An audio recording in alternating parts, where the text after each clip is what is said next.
Hi everyone, my name is Monique. And I'm Naveen from Before You Play. And today we're going to be previewing a game that is currently on Backerkit called Wild Gardens. This game is designed by Isaac Vega and published by Rose Gauntlet Entertainment, who are helping sponsor this preview. In this game, players are going to be moving around a garden, trying to collect different items, cook those items into different recipes, and then serve those recipes to their guests. Yes, this is primarily an action selection game for 1 to 4 players that requires a fair bit of planning.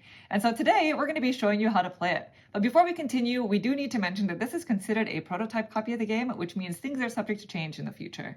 Now, if you are interested in this campaign, there's going to be a link to that Backerkit link down in the description. Lastly, if you like these kind of videos and you want to see more in the future, please consider subscribing. And with that, we are ready to begin. So if you'd please direct your attention to the center of the table, we are all set up here for a 2-player game of Wild Gardens. Welcome to the garden. Yes, this is a double-sided board, so That's we're just right. showcasing this and we'll show the other one afterwards. And just to kind of give you the lay of the land, in addition to the main garden board, we also have the scoreboard as well as the location board. We have a library over here, and each player has their own player board that we're going to be using to take our various actions, place our skill tokens, as well as anything that we acquire throughout the game. Now, like we were mentioning, over the course of the game, we are going to be traveling around the garden, foraging for the different ingredients in order to cook recipes. And these recipes are going to be served to our various guests. We're going to be earning points via 2 different point trackers. We have our pollinator that'll be going across the different flowers, and then our jar tokens, which are going to be traversing the jars. And at the end of 2 total trips, whoever has the most points is going to be the winner. Now, each trip is played over the course of 3 days, and each day, players are going to be taking turns placing out all of their action tokens on their player board, selecting which type of actions to take. And so the way that a turn works is on your turn, you're going to choose one of your available action tokens and assign it to one of the 3 sections on your player board. That section is going to dictate what type of actions you can take on that turn. Now, each of the 3 sections has pre-printed actions that you can take, but over the course of the game, you're also going to be acquiring these skill tokens that you're going to be placing in each section that also help you customize the different actions that you'll take there. And so after you've placed your action token, before taking the actions there, you're actually going to move your forager along the garden board. The number of spaces that you're required to move is the number that's on the action token that you've placed. So in this example, my token has the number 1 on it, so I am going to have to move to either this space following that arrow, or alternatively, I can move in this direction, skipping over any other players that are in those spaces. So because Naveen's forager is here, I'm going to skip over him completely, as if that space isn't even there. Sure. And movement is mandatory. You must take the entire amount depicted on the action token. That's right. And so now that I've stopped here, I've chosen this right-hand section that is the foraging action. So anytime you see the hand, which you'll see on skill tokens and sometimes on some effects, that means you can forage. And when foraging, you can choose one of the 3 ingredients that are adjacent to the location that you're in. So in this example, I can take either a flower, a leaf, or a bark from the supply. And you'll notice that all of these spaces are adjacent to exactly 3 different foraging zones. So you'll always have an option between 3. Now, the whole reason why we're foraging for ingredients is so that we can cook recipes and serve them to our guests. And so this middle section here allows you to either cook an available recipe or serve your recipes to an available guest. Now, in order to take either of these 2 actions, your forager must be in a location depicted by a picnic sign. Yes. So if Monique wanted to take this action and she had enough ingredients, she could not do this as she is not in one of those locations. Right. If she was here, yes, she could. Now, before we continue, let's just go ahead and take a look at the anatomy of one of these recipe cards. Here we have the cream of mushroom. At the top right-hand corner, it tells you what category of recipe this is. And in this game, there are 5 different categories. This just happens to be a lunch item. And that's going to be important for when you serve the recipe item to a guest. The number on the right-hand corner here tells you how many victory points you'll score for cooking this recipe. And of course, at the bottom, it tells you what combination of ingredients you need in order to make the recipe. In this example, I need 3 fungus ingredients and 1 root. Now, when cooking, you can substitute ingredients by spending any 3 types of the same ingredient to substitute for 1. So if I had the 3 fungus, but I didn't have the root, I can turn in any 3 of another type to substitute for that 1 root. Right. After I pay for all of my ingredients costs, then I get those 3 victory points immediately, moving specifically my pollinator token, which is going to be very important later. And then any cooked recipes go underneath my player board here so that I can use them in the future when I want to serve guests. And this gets refilled immediately. Oh, we have an asparagus casserole. Nice. Now, similar to the recipes, guest cards follow a very similar sort of anatomy. On the left-hand side of the card here, it tells you what kind of meals they would like to eat.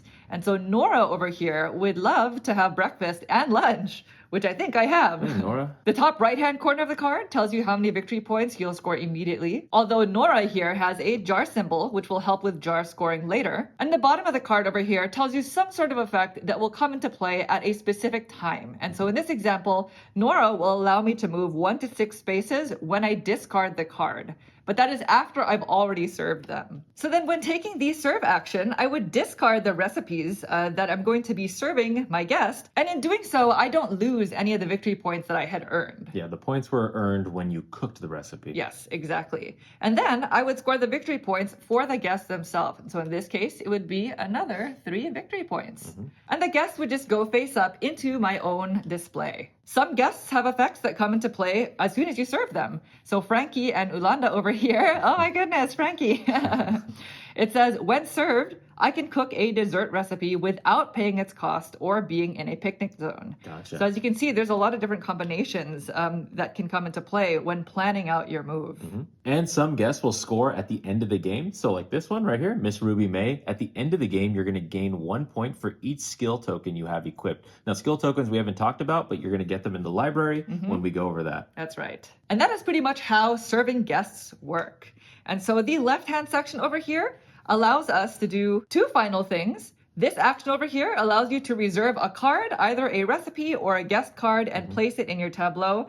That card you can choose to serve or cook at a later date, and that's going to be just for you, right? And you can only hold 3 max in this section. That's right. And the study action allows you to go and visit the library to check out a book and learn additional skills. So this is kind of like the engine building portion of the game, which allows you to customize the actions in the 3 different sections on your board. When taking this action, you have to first check out one of the available library books that corresponds to an adjacent ingredient, depending on where you are on the board. So if my forager were in this location, I'm adjacent to the berry, looks like a flower, as well as the fungus, which means I can check out one of these 3 books. So maybe I decide to check out this book, and in doing so, I can take the skill token in that corresponding section and place it in one of the 3 sections on my board. So maybe I'd like to forage before I cook. Sure. Now, starting with my next turn, every time I activate this section by placing my action token here, I can cook or serve and forage in any order of my choosing. And this gets refilled immediately so that all players always have access to 4 skill tokens. Now, players can only check out 2 books maximum, as indicated here, so you might have to move them back to the library in the future. That's right. And so in order for you to return a library book to the library, you have to take the study action using an action token that has the same number as an available number in the library. So, for example, right now, we only have a 3 showing. So if I wanted to return that book, I would need to use my number 3 action token there, moving my forager 3 spaces, because again, the number always dictates how many spaces your forager moves. And then I can choose to return this library book before checking out another one. Or maybe I don't return it because you can hold 2 of these max, right? Maybe I want to be greedy and hoard all the library books All the knowledge. in the library. All the knowledge, exactly. And those are essentially the main types of actions that you're going to see in the game. Remember, you're always going to start your turn by placing an action token and moving your forager. And then you're going to activate all of the actions that are in that chosen section. And so a lot of the strategy is going to be in deciding which action tokens to use at what time and which skill tokens to take when customizing your actions. Because the skill tokens are going to have a lot of different varieties of actions that you won't see here. For example, this skill token allows you to turn in 1 root for 2 bark. So there's a lot of different combinations that you'll see. Yeah, so you're going to be eyeing different recipes. How far are you going to move? When are you going to forage? When are you going to cook the recipes? Can you get to a picnic table and then serve your guests? Exactly. And there's another layer to the strategic planning in this game. Because once everybody has placed all of their action tokens, that is going to signal the end of the day. And so after you've taken that last action, On your next action, you're actually going to take a rest action. And when doing so, you have to choose one of your 5 action tokens to place on the spot in day 1. Now, when you move into day 2, you're going to have 1 fewer action token to use. So you have less and less actions to take over the course of the 3 days. Yep. In addition, the number on the action token will actually dictate what type of bonus you get when taking this rest action. So because I placed my number 4 here, according to this location card, I'm going to get 2 flowers from the supply. And each location card in this stack shows a different combination of bonuses that you'll see, but on every single one, there's always going to be a bonus that allows you to move your jar token. And so in this example, if I were to have placed my number 2 action token there instead of the 4, then I could spend 1 nut and 1 aquatic plant to move my jar tokens. And whenever you move your jar tokens, you move a number of jars equal to however many jars are showing in your play area. So each player has 1 jar on their player board, but because I had served Nora over here, who also has a jar on their guest card, I can actually move my jar token 2 spaces. So I'm going to move them along the jar track, which moves them all the way to the 3. This is significant because at the end of the game, in addition to any other points I earn, I'm going to add up both my pollinator token as well as my jar token to have my final score. So you have 2 concurrent point tokens that are going to be moving along this board at any given time. Yeah, and if you notice, the jars actually skip numbers. So by moving them, you're going to score more points by getting them further down the track. That's right. So it goes 2 to 3 to 5, 6, all the way to 10. So there are larger and larger gaps. And on the topic of location cards, we're always going to have 1 face-up location that's in play. And these are going to represent specific places, actually, real-life places. For example, we have Vancouver Island, Canada over here. And it says at the beginning of this round in player order, you randomly draw 1 skill token. You may choose to gain it or return it to the supply to gain 2 victory points. So this is something that we would have done at the start of the game. And it kind of gives everybody something to do, right? Yeah, it just kind of changes things up just a little bit from trip to trip. And so once everyone has taken their rest actions, then the day ends and the first player marker gets passed clockwise. And we begin a new day with 1 fewer action tokens. At the end of that day, we place another action token there for a rest action. And so on the 3rd day, you'll only have 3 action tokens to use. At the end of the 3rd day, our first trip ends. And so everybody gets their action tokens back and we pretty much refresh everything. We're going to refresh both the recipes as well as the guest cards. We're going to return all of our library books back and refresh these skill tokens. And we're also going to re-randomize all of these source tokens around the board. Then we embark on our 2nd and final trip by flipping over a new location card and beginning again. At the end of the 3rd day of our 2nd trip, then the game ends and we go into final scoring. At that point, you would add together the victory points that you've scored from both your pollinator as well as your jar tokens. You'll score any of your guests that have end of game abilities. For example, Miss Ruby May over here. And then you also score 1 victory point for every 4 ingredients that you still have in your possession. And at that point, whoever has the most points wins.